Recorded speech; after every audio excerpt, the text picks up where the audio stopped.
नमस्कार दोस्तों। BPSC assistant district education officer ADO का ऑनलाइन फॉर्म भरने की प्रक्रिया चल रही है एंड इसको अप्लाई करने का लास्ट डेट 26 सितंबर 2025 है, तो सिर्फ 2 दिन बाकी है।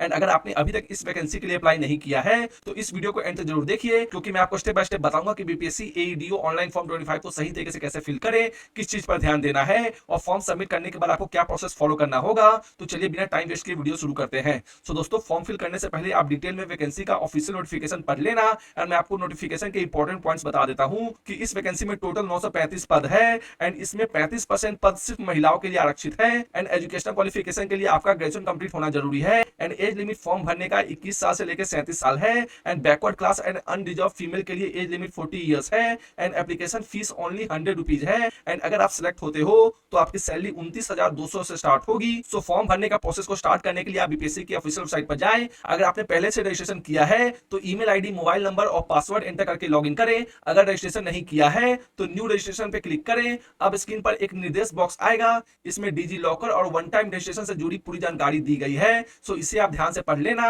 वन टाइम रजिस्ट्रेशन में सबसे पहले ईमेल आईडी और मोबाइल नंबर एंटर करके वेरीफाई करना होगा। So enter email ID and mobile number and then get OTP पे क्लिक करके दोनों के लिए आए हुए ओटीपी एंटर करें एंड वेरीफाई ओटीपी पे क्लिक करें एंड ओटीपी वेरिफिकेशन कंप्लीट होते ही आपका ईमेल और मोबाइल सत्यापित हो जाएगा। एंड अगर आपके ईमेल आईडी पे ओटीपी शो ना हो रहा हो तो आप स्पैम बॉक्स में एक बार जरूर चेक करें। नेक्स्ट आप एक स्ट्रॉन्ग पासवर्ड बनाएं और कंफर्म पासवर्ड में वही पासवर्ड दोबारा एंटर करें एंड आप पासवर्ड कहीं लिख ले ताकि आप पासवर्ड भूल ना जाए। नेक्स्ट कैंडिडेट नेम में आप अपना पूरा नाम टाइप करें एंड वेरीफाई कैंडिडेट में सेम टाइप करें। नेक्स्ट आपको अपने फादर नेम और मदर नेम एंटर करना है। तो दोनों नाम भरने के बाद वेरीफाई बॉक्स में भी वही नाम दोबारा टाइप करें। नाउ डेट ऑफ बर्थ, सो यहाँ पर वही डीओबी डालें जो आपके 10th के मार्कशीट पर लिखा है और फिर वेरीफाइड कैंडिडेट डीओबी में भी वही एंटर करें। नेक्स्ट जेंडर, सो मेल, फीमेल या थर्ड जेंडर में जो भी आप हो उसे चुने एंड देन वेरीफाइड जेंडर में भी वही सेलेक्ट करें। नेक्स्ट आईडी टाइप, तो इनमें से आपके पास जो भी आईडी है वो सिलेक्ट करो। सो मैंने यहाँ आधार कार्ड चुना है। सो डाउन में Aadhaar number and verify Aadhaar number box आ जाएगा। सो वहां पे आधार नंबर एंटर करें और वेरीफाई बॉक्स में वही दोबारा लिखे। नेक्स्ट आप नीचे 6 सिक्योरिटी क्वेश्चन देख सकते हो। इन सभी के जवाब आपको देना है और याद भी रखना है, क्योंकि ये आपके अकाउंट को वैलिडेट करने के लिए पूछा जा सकता है कि अगर आप कभी अपने अकाउंट का पासवर्ड रीसेट करो या आप लॉगिन एंड पासवर्ड डिटेल सब भूल गए हो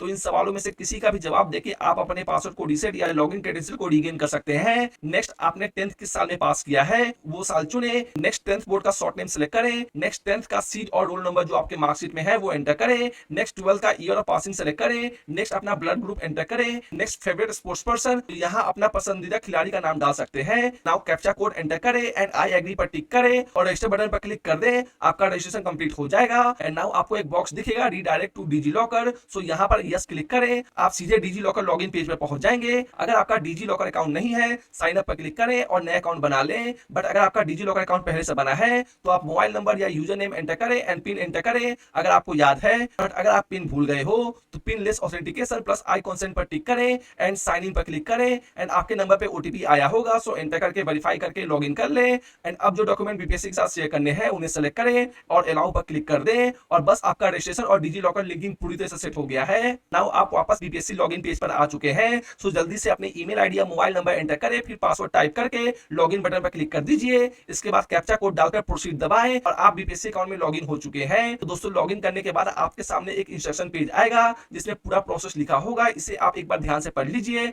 अब बढ़ते हैं स्टेज 1 प्रोफाइल क्रिएशन की तरफ। कुछ डिटेल्स पहले से भरे होंगे जैसे आपका नाम। अब बस बाकी जानकारी एंटर करनी है जिसमें सबसे पहले हिंदी नेम। सो जैसे ही आप नाम टाइप करेंगे ये अपने आप हिंदी में ट्रांसलेट हो जाएगा। नेक्स्ट मैरिटल स्टेटस, सो अगर आप मैरिड हो या अनमैरिड हो वो सेलेक्ट करें। नेक्स्ट आइडेंटिफिकेशन मार्क, सो अगर आपके बॉडी पर कोई भी मार्क है उसे यहाँ एंटर करें। नेक्स्ट क्या आपने कभी अपना नाम बदला है, अगर हाँ तो नया नाम भरना होगा, अगर नहीं तो नो सेलेक्ट कर दें। नेक्स्ट क्या आप भारतीय नागरिक हो तो यहाँ यस करना है। सो दो और ऑप्शन आ जाएंगे कि क्या आपके फादर बिहार के मूल निवासी हैं एंड वेरीफाई कि आपके फादर बिहार के मूल निवासी हैं। सो आप यस या नो में से सेलेक्ट करो। सो अगर आप यस टिक करते हो तो residence certificate number and issue date box आ जाएगा। सो अगर आपके पास रेसिडेंस सर्टिफिकेट है तो ये डिटेल एंटर करो, बट अगर नहीं है तो आप इसे खाली छोड़ सकते हो। बस आपको सिलेक्शन के टाइम रेसिडेंस सर्टिफिकेट दिखाना होगा। नेक्स्ट कास्ट कैटेगरी, तो अगर आप जनरल हैं तो नो करें, बट अगर आप reserve category like EWS, SC, ST, backward class से हैं तो यस पे टिक करके कास्ट सर्टिफिकेट के रिलेटेड पूछे गए डिटेल को एंटर करें। नेक्स्ट क्या आप स्वतंत्रता सेनानी के पोता पोती हैं तो यस या नो में से सेलेक्ट करें। Now next is physical measurement, so आपको हाइट, वेट, चेस्ट इन्फ्लेटेड और डिफ्लेटेड का मेजरमेंट एंटर करना है। नेक्स्ट क्या आप डिसेबल हैं तो आप यस या नो में से सेलेक्ट करो एंड अगर हाँ सेलेक्ट करते हो तो आपको सर्टिफिकेट की डिटेल एंटर करनी होगी। नेक्स्ट क्या आप स्पोर्ट्स पर्सन हैं या एक्स सर्विसमैन हैं तो यस या नो नो में से सिलेक्ट करो। नेक्स्ट क्या आप एनसीसी कैडेट हैं तो यस या नो में से सिलेक्ट करो। नेक्स्ट क्या आप बिहार सरकार के एम्प्लॉय हैं तो यस या नो में से सिलेक्ट करो। सो सब कुछ भरने के बाद और चेक करने के बाद सेव पर क्लिक करें और स्क्रीन पे मैसेज आ जाएगा personal information save successfully. Now step 2 address information. So यहाँ आपको दो एड्रेस एंटर करना है। फर्स्ट परमानेंट एड्रेस अस्थायी पता, दूसरा कॉरेस्पॉन्डेंस एड्रेस पत्राचार पता। तो अगर दोनों एड्रेस अलग अलग हैं तो दोनों एड्रेस को मैनुअली टाइप करें, लेकिन अगर दोनों एड्रेस सेम है तो बस सेम है जगह पे टिक करें एंड आपका permanent address and correspondence address दोनों सेम आ जाएगा। एंड नाउ सेव पर क्लिक करें, स्क्रीन पर मैसेज आ जाएगा address information save successfully. Now step 3 other information. So इसमें आपसे कुछ लॉ और अचीवमेंट से जुड़े सवाल पूछे जाएंगे। फर्स्ट क्या आपके खिलाफ कोर्ट में कोई प्रोसिक्यूशन पेंडिंग है, सो आप यस या नो में से सिलेक्ट करें। नेक्स्ट कोई डिसिप्लिनरी एक्शन या अदर सिमिलर एक्शन आपके खिलाफ शुरू की गई है, सो आप यस या नो में से सिलेक्ट करें। नेक्स्ट किसी गवर्नमेंट या सेमी गवर्नमेंट ने आपके अगेंस्ट डिसिप्लिनरी एक्शन शुरू किया है, सो आप यस या नो में से सिलेक्ट करें। नेक्स्ट किसी एग्जाम बॉडी ने आपको डिबार या ब्लॉक किया है, सो आप यस या नो में से सिलेक्ट करें। नाउ नेक्स्ट प्राइज मेडल और स्कॉलरशिप से रिलेटेड इंफॉर्मेशन एंटर करना है। सो अगर आपने किसी टीम, स्पोर्ट्स, एनसीसी, ट्रैकिंग या कॉलेज स्कूल में कोई डिस्टिंक्शन पोजीशन हेल्ड किया है तो यहाँ 100 वर्ड में लिख सकते हैं। एंड लास्ट अपने हॉबीज के बारे में 100 वर्ड तक लिख सकते हैं। तो ये सेक्शन कंपलसरी नहीं है, आप चाहे तो खाली छोड़ सकते हैं। आखिर में सेव पर क्लिक करें और स्क्रीन पर दिखेगा other information save successfully. Now step 4 qualification information. यहाँ आपको अपनी 10th, 12th और ग्रेजुएशन की डिटेल भरनी है। तो सबसे पहले qualification and name of qualification दोनों में 10th मैट्रिक चुने।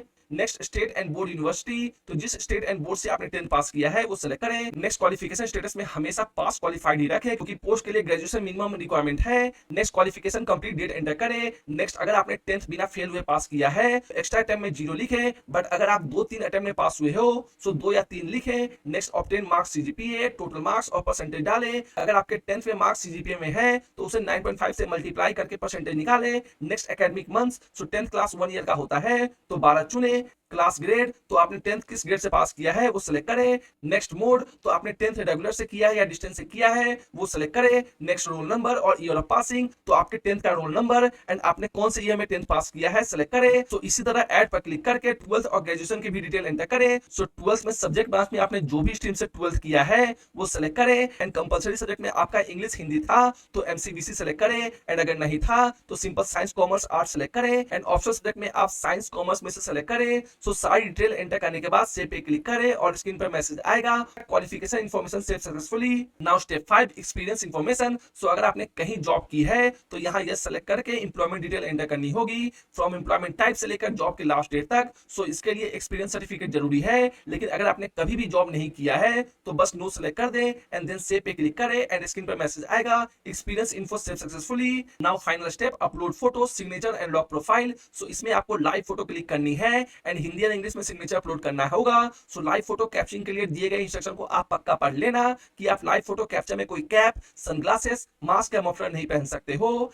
फेस क्लियर और बैकग्राउंड कलर लाइट होना चाहिए एंड आपको कैमरा में सीधे दिखना है और आंखें खुली होनी चाहिए एंड फोटो के फ्रेम में दूसरा पर्सन नहीं होना चाहिए। तो कैप्चर लाइव फोटो पर क्लिक करते ही आपको 5 सेकंड का टाइम मिलेगा and live photo capture box open हो जाएगा एंड सेट इमेज दबाते ही फोटो क्लिक हो जाएगा। Next signature upload. सो आपको हिंदी और इंग्लिश दोनों में सिग्नेचर अपलोड करना है। तो सिग्नेचर फाइल साइज 15 KB से कम होनी चाहिए एंड विथ 250-320 पिक्सल और हाइट 150-220 पिक्सल होना जरूरी है। सो सिग्नेचर फोटो को इंस्ट्रक्शन के हिसाब से रिसाइज करने के लिए आप PI7 image tool website use कर सकते हैं। सो दोनों सिग्नेचर अपलोड करने के बाद आई एग्री पर टिक करें और सबमिट एंड लॉक प्रोफाइल पर क्लिक करें एंड आपके स्क्रीन पर मैसेज आएगा candidate profile submitted and lock successfully. और आगे चलकर कोई बदलाव करना चाहते हो तो आप माय अकाउंट में जाएं एंड आप यहां पे प्रोफाइल अनलॉक से लेकर प्रोफाइल एडिट या पासवर्ड चेंज कर सकते हैं। तो दोस्तों हमारा एप्लीकेशन फॉर्म सबमिट और लॉक हो चुका है, लेकिन पेमेंट का ऑप्शन अभी नहीं आया है। सो पेमेंट प्रोसेस शुरू करने के लिए न्यू एप्लीकेशन पर क्लिक करें। टॉप पर आप असिस्टेंट एजुकेशन डेवलपमेंट ऑफिसर देख सकते हैं, वहां व्यू पर क्लिक करें। अब पूरा एप्लीकेशन फॉर्म खुलकर आ जाएगा और नीचे कुछ सवाल का आपको जवाब देना है। तो फर्स्ट आपने अब तक बीपीएससी के एग्जाम में कितने बार अपीयर्ड हुए हो।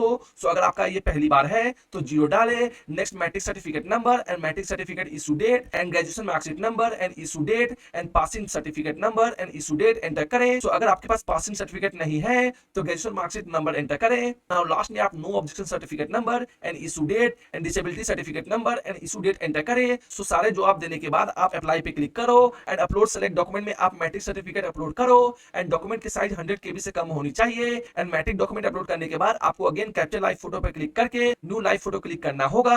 सो डिक्लेरेशन में आई एग्री टिक करके करंट लोकेशन एंटर करें और सबमिट एंड पे फी पर क्लिक करें। सो पेमेंट मोड बॉक्स आ जाएगा एंड ऑनलाइन पेमेंट पे टिक करके एसबीआई चुने एंड ओके पे क्लिक करें एंड आप पेमेंट गेटवे पे पहुंच जाओगे।